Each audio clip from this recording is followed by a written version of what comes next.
Hello, everyone, and welcome back. Excellency Light League game number 3 has just been completed, where Grin Reapers was absolutely dominant. A 3-0 sweep against VBU Neon, and the man of the hour today is going to be the jungler for the Reapers, Anderson Cooper, joining us on the mic. Anderson, how you doing today, man? Great, great. I'm doing good. How about y'all? Oh, I'm doing fantastic. I mean, Kendo and I had a blast watching you play in the jungle. A 3-0 victory here for you, playing Yes, Trundle in sir. those first 2 games. I mean, that looked like a really good comfort pick for you. Yeah, no, I don't actually like Comfort that much at all. Rocker, BTS, the jungler I played against, though, he plays more Trundle than anything else, so I just played it, and he didn't really have anything else that worked very well. That's why they took it in Game 3 Blue 1. Yeah, that would make sense. I mean, even then, you were able to perform, I think, really well on in game number 3 with your pick on the Lilia. You had some great lilting lullabies, but I mean, overall, in general, it was just a really dominant performance. Great control across the Rift. And Thank your you. bottom lane, I mean, coming in from Travis and Bully, they had a little bit of a rough start in some of these games, but they were able to really pick it up thanks to a little bit of your assistance as well. Had some great frost pillars, had some great control in the bottom lane once you were able to get things going. I mean, was there really any doubt that you were able to 3-0 this team? No, no, not. Man, that's the first question. No, not at all. um, we were really confident going into the series, but we took it seriously, just like we do any opponent, whether we think we're much stronger than them or not. It's important to like have good prep and a game plan and stuff. I mean, in general, we felt like we did some pretty decent research, and we knew what we were going to do going into each game. So, I mean, I think we knew we were going to win each game when we loaded in, to be honest. Now, Sure, for I, I I'm actually very interested because I've seen I do a little bit of research on each team as I go in. One of the picks that you seem to really enjoy playing and you bring out in the jungle often is Ivern. We've yet to see you go into an Ivern game Right? in Excellency play. Is that potentially down the road, or are we going to keep the tree in the woods? I mean, I think that's I mean, stay tuned. I play Ivern, yeah, but I mean, I'm not gonna. There's nothing more specific than that I can really say. I think we like playing it with certain very specific things, and we don't like playing it with anything else. So we'll pick it when the time is right.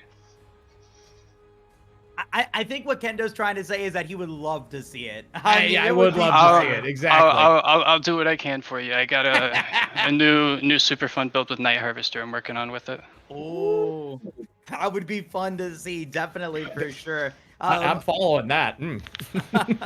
Now moving up to the top lane there, Anderson. I want to talk about Feathers and Fur.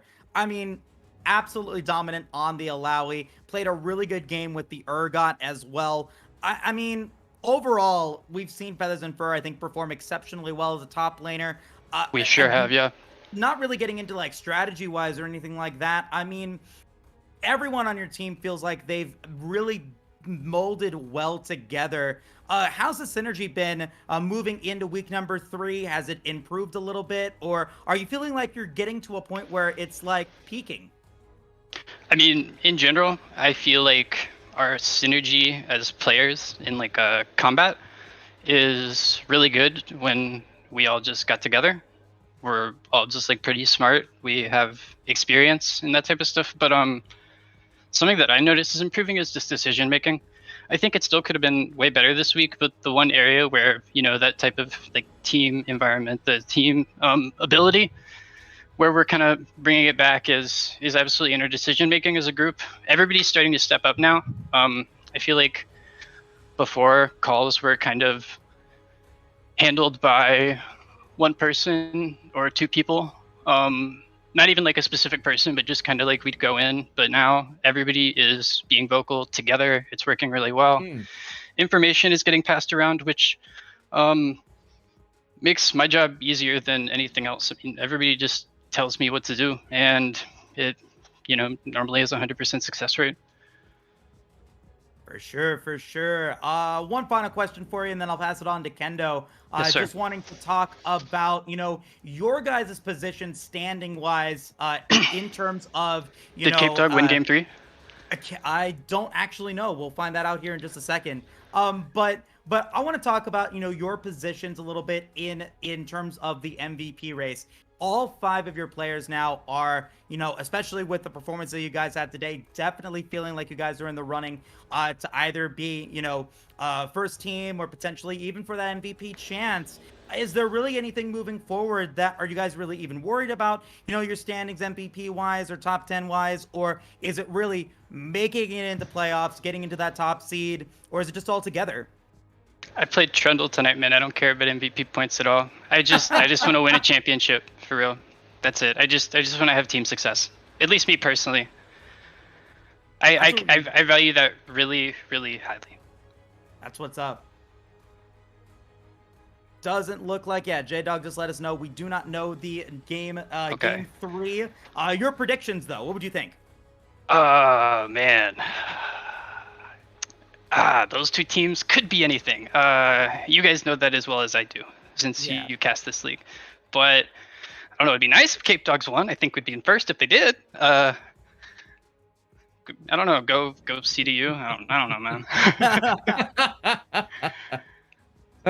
I do want to compliment the decision making, and I think you touched on this with the communication that you have back and forth on the team. The one thing I wanted to highlight more than anything else, the decision on the 3rd game to give the Drake in order to grab the 2nd Herald and really take down the amount of turrets that take full positional advantage on the Summoner's Rift. That was everyone involved, or did you lead that one up? It sounds like there's multiple shot callers. I think Billy said something first on that, and I don't know. He has a lot of really opportunistic moments and calls like that. It's something that I'm always really happy with. But yeah, no, I mean, in general, it's just every single game and every single decision like that is just about trying to figure out how much you can get out of a really terrible situation. And when you aren't able to contest something, if you don't have a way to achieve the goal that you want, it's not necessary to force. It's just you just take something else. You just make a different play, and That's awesome. if you're the more flexible team, will almost always win. Couldn't agree with more on that one. That's huge. That's huge, especially, in this rank of play, man. Anderson, I mean, really phenomenal performance coming in from you guys and Thank you. from Grin Reapers. Anything you want to say to the fans? Anything that any final messages that you want to bring us towards? I don't know. Hope everyone dealing with the hurricane and stuff is staying safe. Hope everybody is indoors. Hope everyone's internet stays online. Thank you guys for all the casting and stuff and the work you do. And yeah, I don't know. To be completely honest, every single one of my teammates deserve to be here for the interview tonight. I'm really happy with how everyone played. I'm really proud to play with all 4 of them. So that's it. That's the whole shout out list.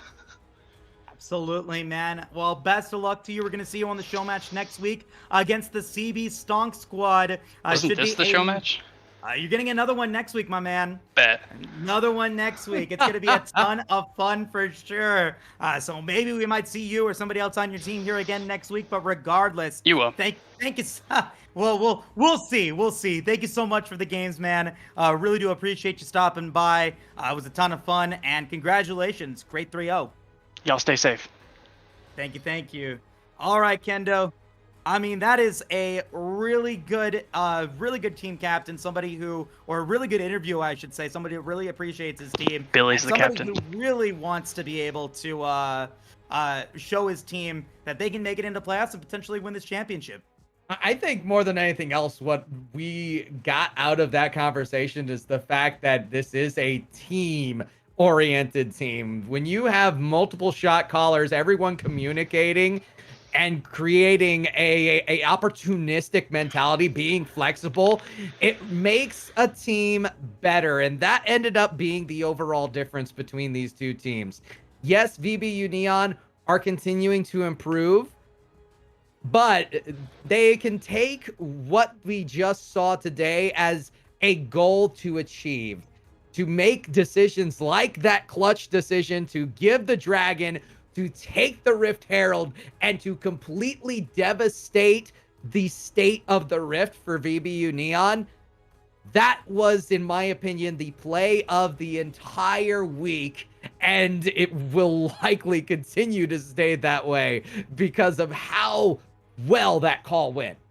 It went extremely well, and you're absolutely right. I mean, it was the snowball effect that happened at that point for the rest of Grin Reapers to be able to take the win, and they're going to take a 3-0 victory here against VBU Neon, going to be able to get potentially to the top of the standings, or at least tied with Lotus Black with that 8-1 set score. So before we go, take a little bit of list at what has happened here and the rest of the brackets. Lotus Black will end up beating Cape Dogs in a 2-1 series there. Still a win for Cape Dogs. Nicely done. Looks like we get to see DA Obsidian taking a 3-0 victory against the Stonk Squad in this one. So decently good position there for him as well. I believe that's 9-0 for Obsidian at this point. And then Central Sentinels and Enigma, I think they're still trying to get their games figured out. So we don't have any knowledge on that one. But yeah, I mean, another week in the books, Kendo. Super excited to see what next week has in store for us. Yeah, man, we get to see the Grin Reapers again. We get to see the Stonk Squad, who I am very kind of disappointed the fact that we don't get some sort of reference to the corporate Mundo skin in that logo. But, you know, stonks are stonks, and stonks usually trend upward. We'll see how everything ends up. They didn't trend upward against DA Obsidian, I know that much. Yep, and so we'll see what they are able to do in next week's show match. But in the meantime, before we get there, please feel free to check out the mid-league. Gonna be tomorrow, a ton of fun. Always great plays coming in from the mid-league players. Going to be a super fun matchup there in that bracket. And then, of course, be back again next week for more exciting Light League action. On behalf of all the players here in the Light League, the coordinators, the staff, our observer, our producer, the man, the myth, the legend, J-Dog, ready to go every single week. Kendo and myself, my name is Mr. Moose, and this has been the Excellency Light League, week number 3 in the books. Have a great night, everyone, and take care.